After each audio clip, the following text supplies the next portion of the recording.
누구나 멋진 집에서 살고 싶어 한다. 아니, 정확히 말하면 멋진 공간에서 살고 싶어 한다. 제이슨, 즐거운 나의 집.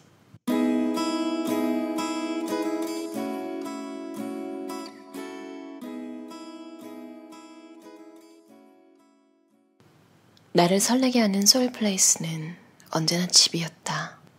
어떻게 하면 집을 더 멋지게 꾸밀 수 있을까? 어떻게 하면 남들 보기에 더 그럴듯하게 만들 수 있을까?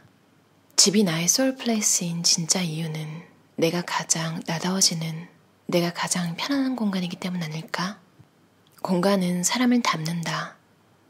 난 이 말을 참 좋아한다. 각기 다른 사람이 사는 그들만의 공간을 보고 있으면 그 사람이 좋아하는 것이나 취향, 관심사, 그리고 소소한 일상까지 여실히 드러난다. 아무리 숨기려 해도 그 사람의 모습이 그대로 보인다. 월세든 전세든 자가든 그런 건 중요치 않다. 내가 사는, 내 몸을 쉴 수 있는 곳이 바로 내 공간이다. 그러니 그 공간을 우리는 아끼고 가꾸고 보듬어야 한다. 내 건강을 위해 운동을 하고 때로는 피부 관리도 받고 때가 되면 머리카락도 자르고 나와 어울릴 만한 옷을 사는 것처럼 내 공간을 가꾸는 것도 나를 돌보는 일 중 하나다. 평화로운 주말 후 약간은 나른해지는 시간, 햇살이 온 방을 감싸면 마치 엄마 품에 안긴 듯 몸도 마음도 안심이 된다. 창으로 들어오는 햇살에 눈이 부셔 미간은 살짝 찡그려지지만 이내 스르르 잠이 든다. 그리고 잠에 빠지기 바로 직전의 찰나에 우린 이렇게 생각한다. 맞아. 행복은 실은 이렇게 가까이에 일상적으로 있지. 봄이면 이렇게 아무렇게나 누워 낮잠을 잘 때, 여름엔 거실에서 에어컨을 켜고 얇은 리플 이불 한 장 덮고 누워 TV를 볼 때, 가을엔 식탁에 둘러앉아 잘 익은 밤고구마에 김치 한 장 올려 먹을 때, 겨울엔 뜨끈한 방에서 귤 까먹으며 좋아하는 만화책을 쌓아놓고 읽을 때, 행복은 이렇게 집안 도처에 널려있다. 원한다면 누구든 집어가라고. 공간을 꾸미다 보면 나에 대해서 미처 의식하지 못했던 부분까지 더 잘 알게 된다. 내가 푹신한 소파를 좋아하는지, 적당한 쿠션감이 있는 탄탄한 안락의자를 좋아하는지, 잎을 좋아하는지, 꽃을 좋아하는지, 머그컵을 좋아하는지, 투명한 유리컵을 좋아하는지 같은 소소한 부분까지, 그리고 그 순간 작은 것 하나하나가 소중하게 느껴지고 공간에 대한 애착이 스멀스멀 올라온다. 집이 나의 라이프 스타일대로 배치되고 내가 좋아하는 소품들이 놓이고 나의 향기로 채워지면 공간과 나는 하나가 된다. 그래서 세상에는 어디에도 같은 공간이 존재할 수 없다. 그렇게 나는 자연스럽게 집돌이가 됐다. 북적이는 밖에서 사람들과 왁자지껄 보내는 시간보다 편안한 내 공간에서 공간을 돌보고 나를 돌보며 시간을 보내는 것이 더 즐거워진 것이다. 세상은 내 마음대로 되지 않지만 집이라는 세계에서 주인공은 나라는 사실을 잊지 말자. 다니던 대학을 그만두고 무작정 호주 브리스번으로 떠났다. 새로운 환경과 새로운 문화, 새로운 사람들을 만난다는 설렘이 가득했다. 그래서 쉐어하우스에서의 첫 시작도 처음에는 그리 나쁘지 않았다. 사실 쉐어하우스는 경제적으로 엄청난 매력이 있지만 생활 공간으로는 아쉬운 점이 많다. 혼자만 생활할 수 있는 집이 있으면 좋겠다라는 생각이 들면서 점점 더 내 공간에 대한 갈증이 생겨났다. 어느 날 호주의 한 친구 집에서 내 취향을 발견했다. 호주 학생 중 한 명이 평소 한국 문화에 관심이 많았다며 내게 친근하게 다가와 주었다. 자연스레 가까워지게 됐고 먼 타지에서 고생하는 나를 고맙게도 곧잘 챙겨줬다. 그러던 그가 하루는 자신의 본가로 나를 초대했다. 시드니 번화가가 아닌 컨트리사이드에 있던 그의 본가는 어릴 때 본 만화영화 빨간 머리 앤 속의 집과 같은 모습이었다. 오래된 집이었지만 신기하게도 낡은 느낌보다는 지나온 시간을 그대로 품은 중후한 매력이 넘치는 곳이었다. 그런 집을 보고 있으니 가슴이 두근거리기 시작했다. 이내 몸까지 뜨거워지는 느낌이 드는 게 처음 경험하는 감정이었다. 그제서야 알았다. 내가 이런 공간을 좋아하는구나. 시간의 흐름에 따라 멋지게 나이든 집, 가족의 이야기가 세월을 따라 흐르고 따뜻함이 밴 인테리어가 정감 있는 집. 지금 생각해보니 20대 초반 호주 유학생이었던 그때 내 공간에 대한 애착이 점점 커가고 있었던 듯하다. 누군가와 함께해야 하는 공간이 아닌 나 혼자만의 공간이 필요했다. 여러 사람과 함께하면 외롭지 않을 줄 알았는데 오히려 낯선 사람들 틈에서 생활하며 더 외롭고 쓸쓸했다. 그래서 나에게 허락된 공간이 더 답답하고 그곳에서 벗어나고 싶은 마음이 간절했던 게 아닐까 싶다. 인테리어가 단순히 공간을 바꾸고 예쁘게 꾸미는 일이라고만 생각하지 않아요. 공간을 바꾸면 인생이 바뀐다고 생각해요. 공간은 그 사람을 닮기 마련이거든요. 자기 자신을 바꾸고 싶다면 공간을 바꾸세요. 평범했던 제가 공간을 바꾸기 시작하면서 인생의 변화가 시작된 것처럼 말이에요. 어느 인터뷰에서 내가 했던 말이다. 공간은 사람의 인생을 바꿀 수도 정체하게 만들 수도 있다. 그런 까닭에서라도 우리는 모두 멋진 공간에 살 권리를 충분히 누려야 하지 않을까? 낡은 방문이 아쉽다면 페인트 칠을 해주자. 침대를 고를 때는 방의 크기를 꼼꼼하게 따져봐야 한다. 좁은 방에는 프레임이 낮거나 헤드가 없는 침대가 좋다. 침실은 휴식 공간이다. 환하게 비추는 형광등보다는 은은한 포인트 조명이 마음을 편안하게 해준다. 거실도 자신만의 라이프 스타일에 맞춰 개성 있는 공간으로 만들어보자. 사람들을 초대하기 좋아하고 요리에 취미가 있다면 거실에 큰 사이즈의 다이닝 테이블을 놓고 아이들과 함께 책 읽기를 즐긴다면 독서를 위한 거실 테이블을 둔다. 영화를 좋아하는 가족이라면 TV 대신 거실 한쪽에 작은 영화관을 만들기 위해 빔 프로젝터를 설치해 볼 것을 권한다. 보통 집에서 가장 채광과 조망이 좋은 곳이 베란다다. 이 공간을 따스한 햇살을 맞으며 커피 한잔 하기 좋은 홈카페로 바꿔보면 어떨까? 베란다는 반려동물에 좋은 방이 되기도 한다. 비교적 부피가 큰 캣타워를 놓기에도 좋고 반려견을 위한 예쁜 집을 놓고 강아지 장난감들로 공간을 꾸며도 좋다. 반려견들은 자기만의 공간이 있어야 스트레스를 덜 받는다. 밝은 컬러의 가구는 공간을 시원하고 넓어 보이게 한다. 바닥재와 같은 컬러의 가구로 배치하면 공간이 확장되어 보이는 효과가 있다. 반면에 디테일이나 컬러가 강하면 시선이 가구에 쏠린다. 낯선 여행지에서는 문득 그렇게 두고 온 내 집 공간에 있는 모든 것들이 그립고 보고 싶어진다.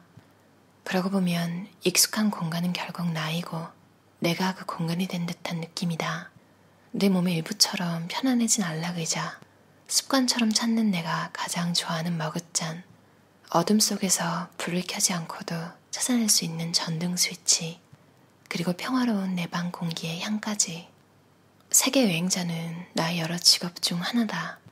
시간이 허락하면 짐을 싸고 비행기를 탈 궁리를 했을 만큼 여행을 사랑했다.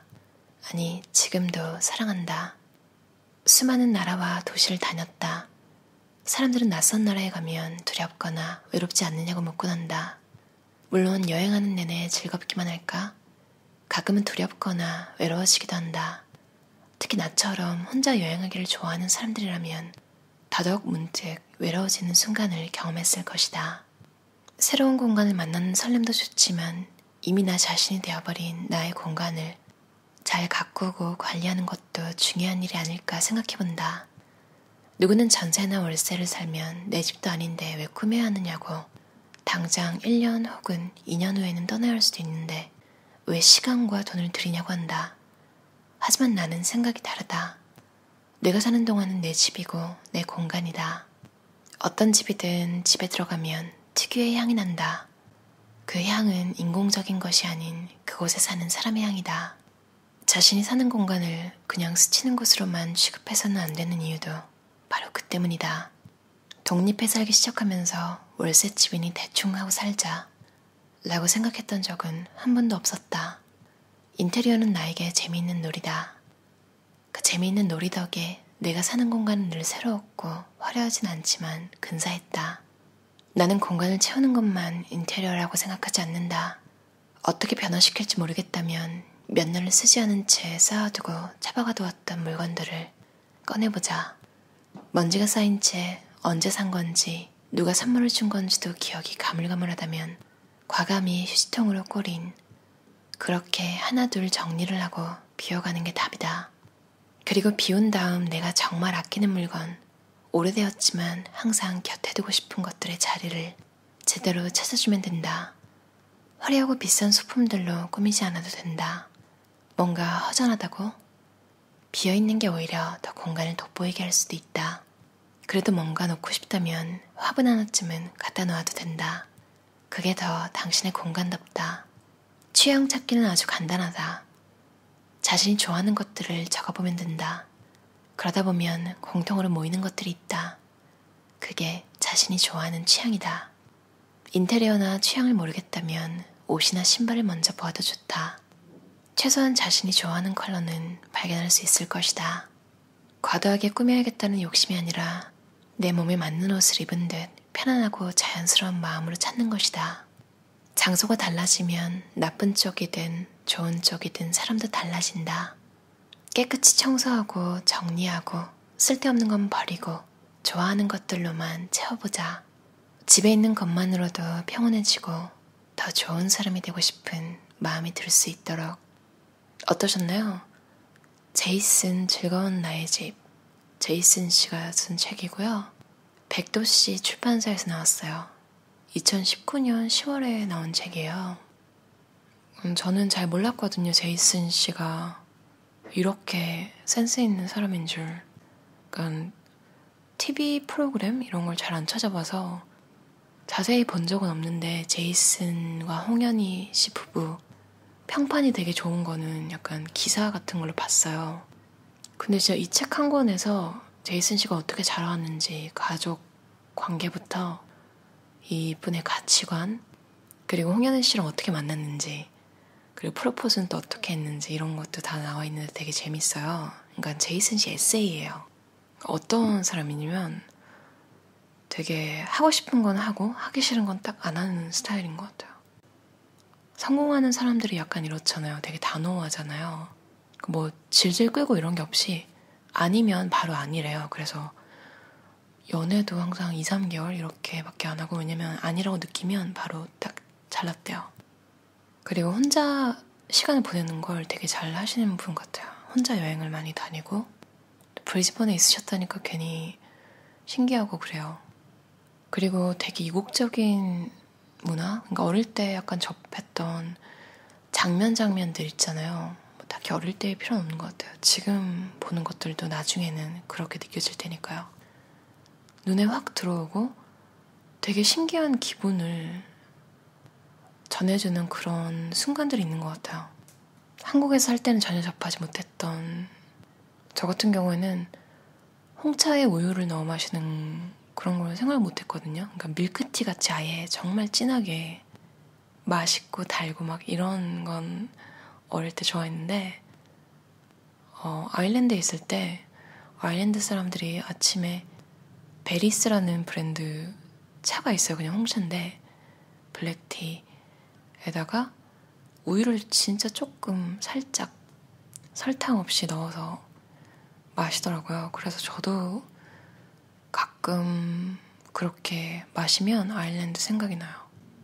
그리고 마음에 드는 집 같은 거 본 거 마음속에 오래 기억에 남는다는 것도 되게 공감이 갔어요. 쉐어하우스 얘기가 잠깐 나왔잖아요. 저도 그게 너무 공감이 갔어요. 사람들이 있으면 덜 외로울 줄 알았거든요.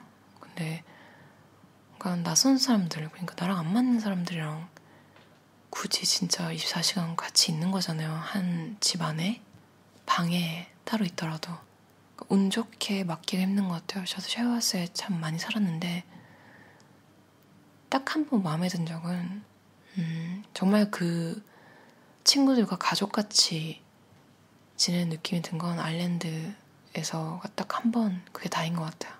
그 후에는 정말 다 차단하고 싶은 그런 사람들 뿐이었고 그 아일랜드에서 같이 살던 친구들은 아직도 가끔 메일로 오거든요.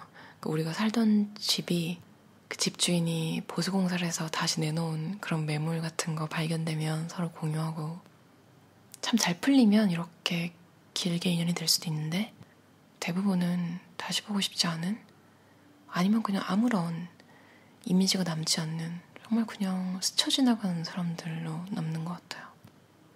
그래서 혼자 사는 게 좋다는 거 너무 공감이 가고요. 왜냐면 친구가 필요하면 밖에서 찾는 게 낫지 같이 우연히 쉐어하우스에 살다가 잘 맞는 경우는 진짜 드물거든요. 그런 것 같아요. 그리고 심지어 제이슨 홍현희 부부도 사랑해서 결혼했는데도 스타일이 다르잖아요. 그러니까 홍현희 씨가 자취를 해본 적이 없어서 제이슨 씨랑 처음 이렇게 집을 나와서 사는데 청소랑 이런 게 성향이 안 맞았던 거예요. 근데 이런 거에 대해서 제이슨 씨, 그러니까 남자분이 청소를 더 잘하고 이거 자체로도 저는 이게 내용이 좋았는데 더 좋은 건 제이슨 씨가 덧붙인 100%잘 맞고 안 싸우고 환상 뭐 이런 걸 가지고 있진 않다. 그래서 계속 사랑할 거고 다른 점들은 계속 같이 맞춰나갈 거다. 이런 과정도 너무 즐겁다. 뭐 이런 식으로 써져 있었거든요. 아, 어떻게 이런 보석 같은 사람이 있죠? 그리고 이분의 인품으로 이 책에서 내용을 보면 왠지 그 부분도 제 추측이에요. 홍인혜 씨한테 물어보고 넣었을 것 같아요. 나 이렇게 쓸 건데 너 기분 나쁘지 않을까? 괜찮겠어? 홍인혜 씨가 그래 괜찮아 사실인데 뭐 이렇게 행복하게. 물론 이건 다 제 망상입니다. 기분 너무 좋더라고 이 책을 읽고 나니까. 저도 그래서 저는 지금 퍼니시드 아파트먼트에 살고 있는데 그러니까 가구가 완비가 된 집이에요. 그러니까 제 취향이 아닌 거죠. 그러니까 어떻게 보면 그냥 호텔에 살고 있는 거예요. 호텔에 제 집만 들고 와서 살고 있는 거랑 똑같은데 이 책을 보고 처음으로 소파 덮개? 그러니까 소파의 분위기를 바꿀 수 있는, 지금 소파가 회색인데 저는 흰 색깔 약간 털 달린 거 있잖아요. 퍼 느낌이 나는 그런 걸 좋아해서 이사 가서 만약에 가구가 없는 집에 가게 되더라도 그건 내가 다시 쓸 수 있는 물건인 거예요. 그래서 그걸 깔아주니까 정말로 제 기분이 매일매일 너무 좋더라고요. 물건을 사라는 내용의 책은 아니지만 뭔가 여러분의 기분을 바꿀 수 있는 커버 같은 거. 그러니까 미니멀리즘을 추구한다고 해서 검은색, 회색, 흰색 이렇게만 할 필요는 없잖아요. 여러분이 어떤 색을 좋아하는지 제이슨 씨가 말했던 것처럼 여러분이 고르는 옷이나 신발 색상 이런 것들 잘 눈여겨보셔서 여러분이 편안하게 쉴 수 있는 공간 꾸몄으면 좋겠어요. 그럼 오늘도 들어주셔서 감사합니다. 편안한 저녁 시간 보내세요.